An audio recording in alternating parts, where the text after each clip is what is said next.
topic coordinate geometry. This is chapter 7 in NCERT. Chapter 7 in NCERT, and in which first topic is distance formula. This is explained in exercise 7.1. So what is distance formula? Distance formula is used to calculate the distance between two points whose coordinates are given. Suppose हमारे पास दो points हैं A और B. A के coordinates हैं x1, y1 और B के coordinates हैं x2, y2. तो इन दोनों पॉइंट्स के बीच में जो डिस्टेंस होता है that is calculated by using the distance formula which is equals to x2 minus x1 का whole square y2 minus y1 का होल स्क्वायर.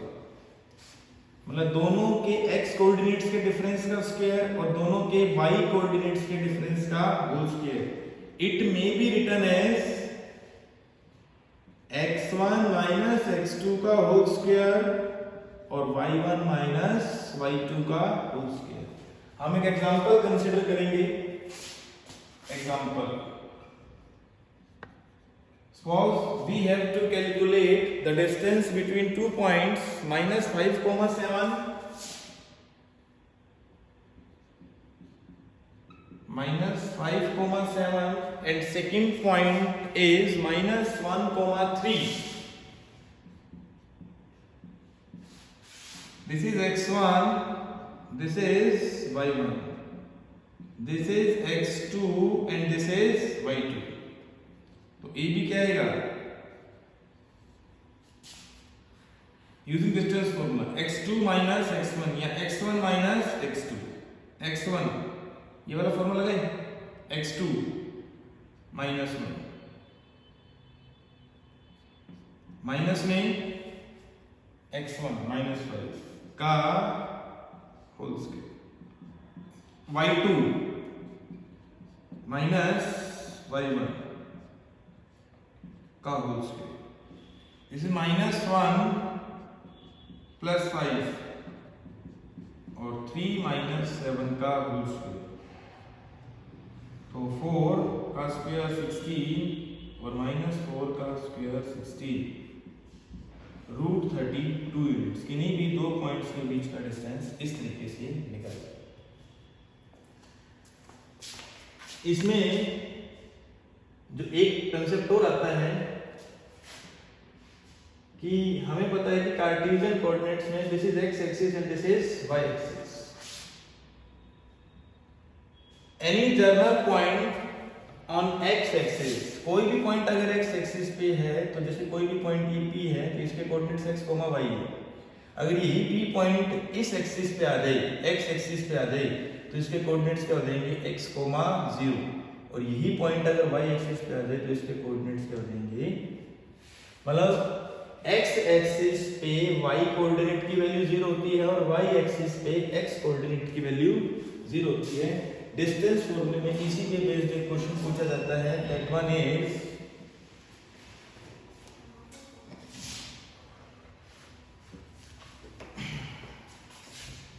ये question, find the points on x axis which is equidistant from the points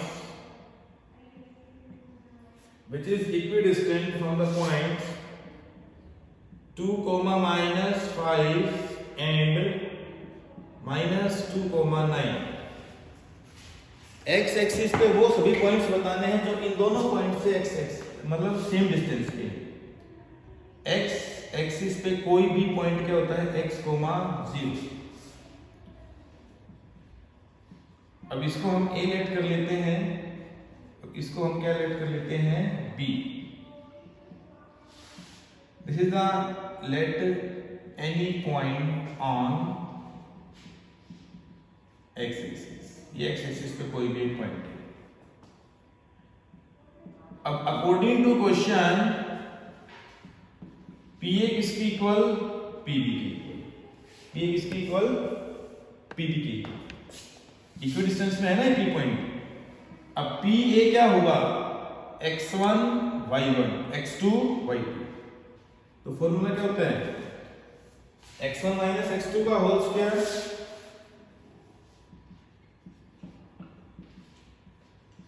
y1 minus y2 यानी plus 5।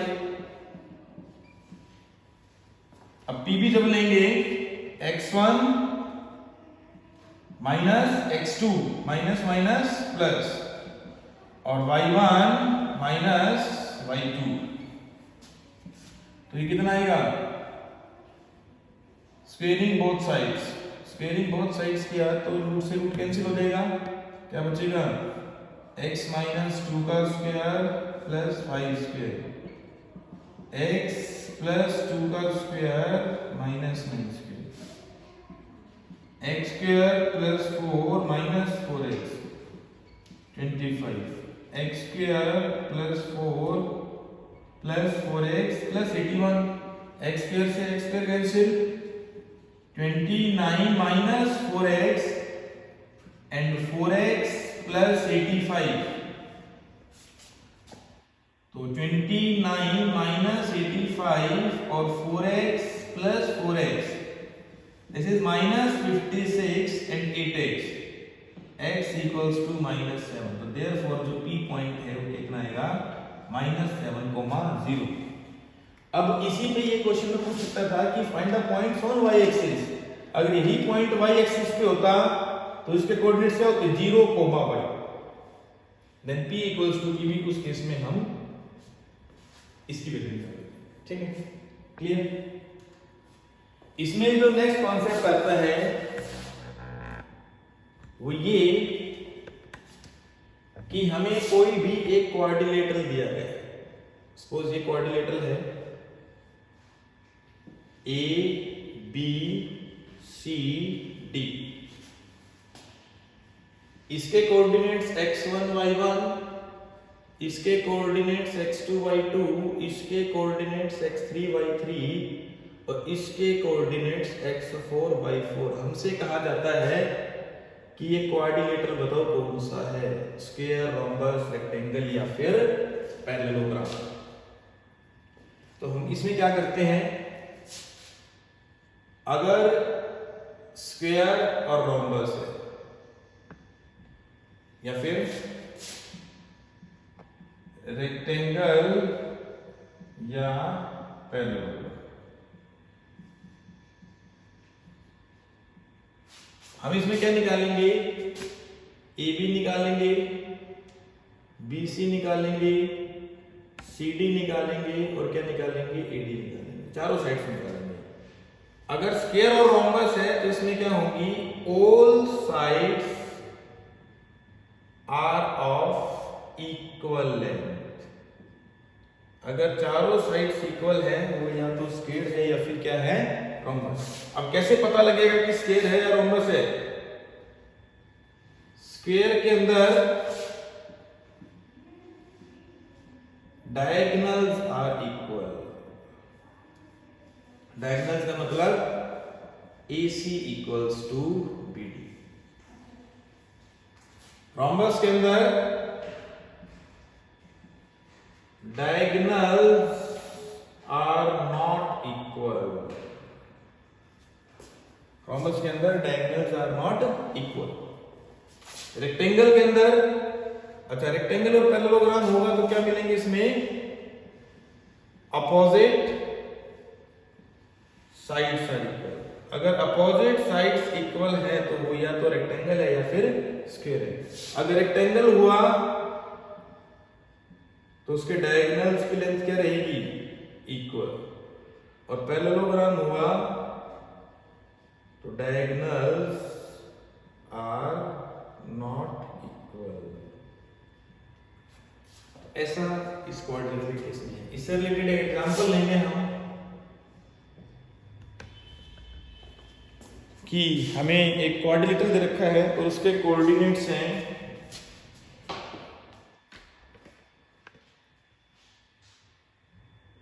ABCD।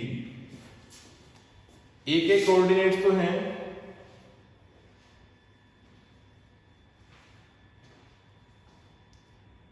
3,4, B के coordinates हैं 6,7, सी के coordinates हैं 9,4 और D के कोऑर्डिनेट्स हैं 6,1। ए के कोऑर्डिनेट्स 3,4, बी के कोऑर्डिनेट्स 6,7, सी के कोऑर्डिनेट्स 9,4 और डी के कोऑर्डिनेट्स 6,1। अब हमें बताना है कि इन चारों में से ये कौन सा क्वाड्रिलेटरल है। तो हम पहले क्या करेंगे कि इसकी चारों साइड्स निकालेंगे AB यूजिंग डिस्टेंस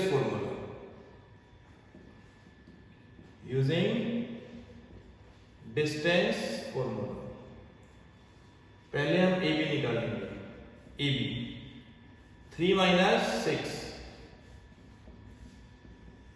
और 4 - 7, दोनों x का डिफरेंस, दोनों y का डिफरेंस। -3 का स्क्वायर 9, -3 का स्क्वायर 9, √18 यूनिट्स। BC 6 - 9 और 7 - 4, -3 और 3, -3 का स्क्वायर 9 और 3 का square 9, this is √18 units. CD 9 - 6 का होल स्क्वायर और 9 - 6 का होल स्क्वायर या 6 - 9 लिख लो, एक ही बात है। 6 - 9 का होल स्क्वायर और 1 - 4 का होल स्क्वायर। -3 का स्क्वायर 9, -3 का स्क्वायर √18 यूनिट्स। AD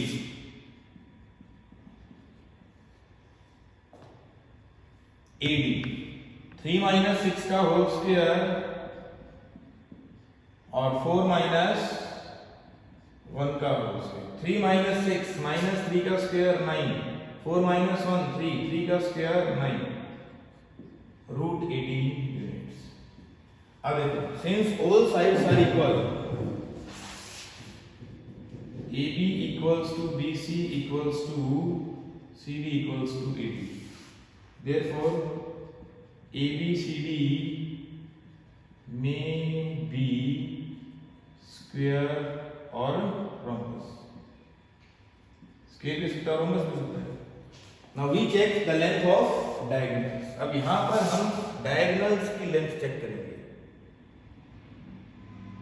क्या चेक करेंगे? diagonals की लेंथ, AC और यहां पर BD। देखो AC 3 - 9, 4 - 4, 3 - 9 -6 का स्क्वायर 36, 4 - 4 0, 0 का स्क्वायर 0, तो ये 36 आया और 36 किसके इक्वल? 6 units, √36 6 units.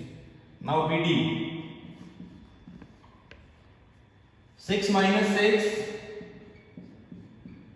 और 1 - 7 0, -6 का स्क्वायर 36, √36 6 यूनिट्स। तो AC equals to BD, all sides equal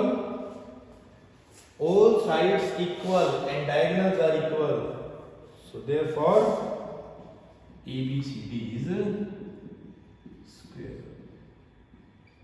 इस तरह के क्वेश्चंस भी हमारी एनसीईआरटी की एक्सरसाइज की है। क्लियर?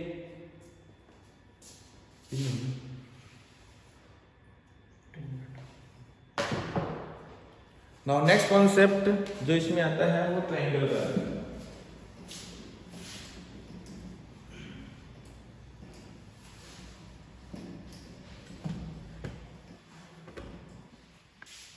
ट्रायंगल में क्या है कि हमें ट्रायंगल के कोऑर्डिनेट्स दिए जाएंगे ए, बी और सी, ए, बी और सी।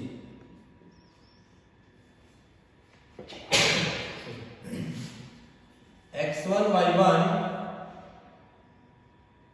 x2 y2, x3 y3। अब हमसे पूछा जाएगा कि इस ट्रायंगल का टाइप क्या है, either scalar, isosceles, equilateral, right angle triangle. First case, if AB not equals to BC not equals to AC, then ABC is scale and triangle. Second, AB equals to BC, then ABC is isosceles. Any two sides are equal. Any two sides are equal. अगर कोई भी दो sides equal है तो वो triangle कैसी होगी, isosceles. Third, if AB equals to BC equals to AC, अगर तीनों साइड्स इक्वल हैं तो देयरफॉर ट्रायंगल ABC इज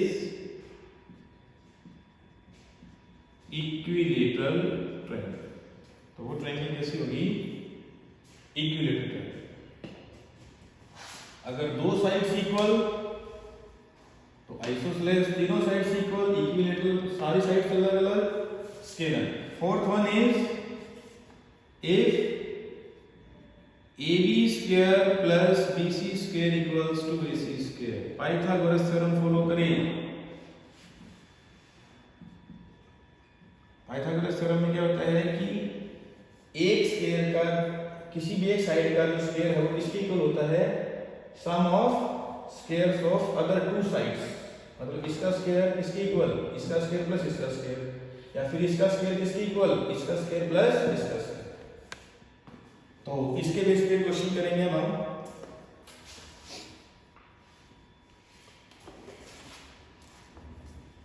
जैसे एक ट्रायंगल दी हमें,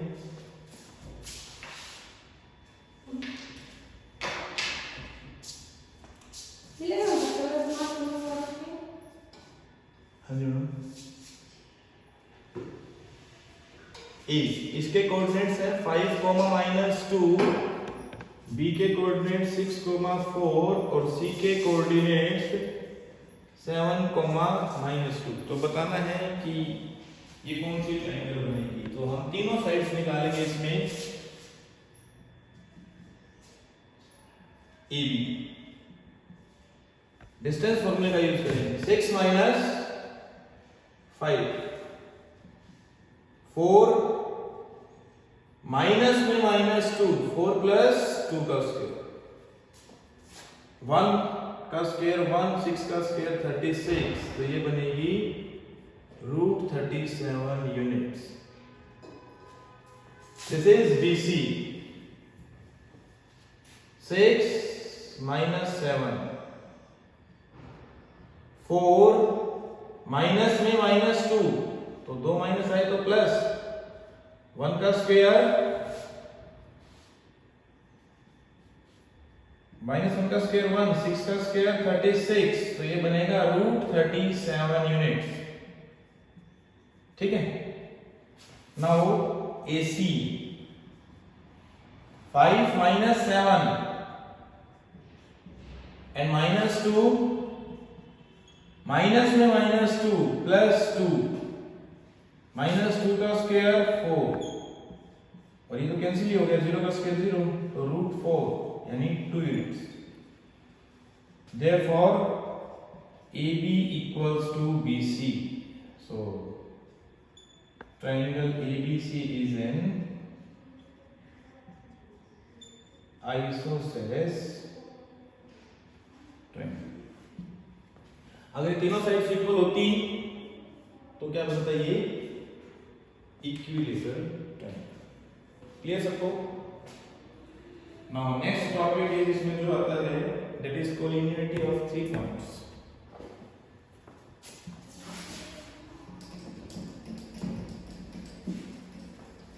तीन पॉइंट्स कोलिनियर कब होंगे? अच्छा, इसमें एक बात और, कितने भी हो सकता है कि ट्रायंगल ही ना बने, तीन वर्टेक्स देते और ट्रायंगल ना बने। तो for triangle to be exist, triangle कब एग्जिस्ट करेगी? जब सम of any two sides greater than third side. जैसे AB प्लस BC greater than AC, AB plus AC greater than BC, और AC plus BC greater than AB। अगर ऐसा है तभी वो ट्रायंगल एग्जिस्ट करती है, अदरवाइज ट्रायंगल एग्जिस्ट नहीं करेगी। क्लियर है सबको? ठीक है। Now next is condition for 3 points to be collinear। तीन पॉइंट कोलिनियर कब होंगे? जैसे A के कोऑर्डिनेट्स हैं x1, y1, B के कोऑर्डिनेट्स हैं x2, y2, और C के कोऑर्डिनेट्स हैं x3, y3। तीन पॉइंट्स कोलिनियर कब होंगे? जब किन्हीं दो का सम किसके इक्वल होगा? तीसरे के इक्वल। AB प्लस BC किसके equal? AC। Sum of any two equal to third, और इट मे बी AB, या थोड़ा इसको AB निकालना है, BC निकालना है और AC निकालना है। हमें ये करना है, AB निकालना है, BC निकालना है और AC निकालना है। इनमें से किन्हीं दो का सम किसके इक्वल होगा? सम of any two equals to third length. Some of any to lengths is equal to third length. किन्हीं दो का सम तीसरे के इक्वल है तो वो पॉइंट्स क्या होंगे? कोलिनियर होंगे। तो ये डिस्टेंस फॉर्मूले पे बेस्ड एक्सरसाइज है, तो इसको आप प्रैक्टिस करें और कोई डाउट है तो बोलिए। कितनी देर की होगी सर?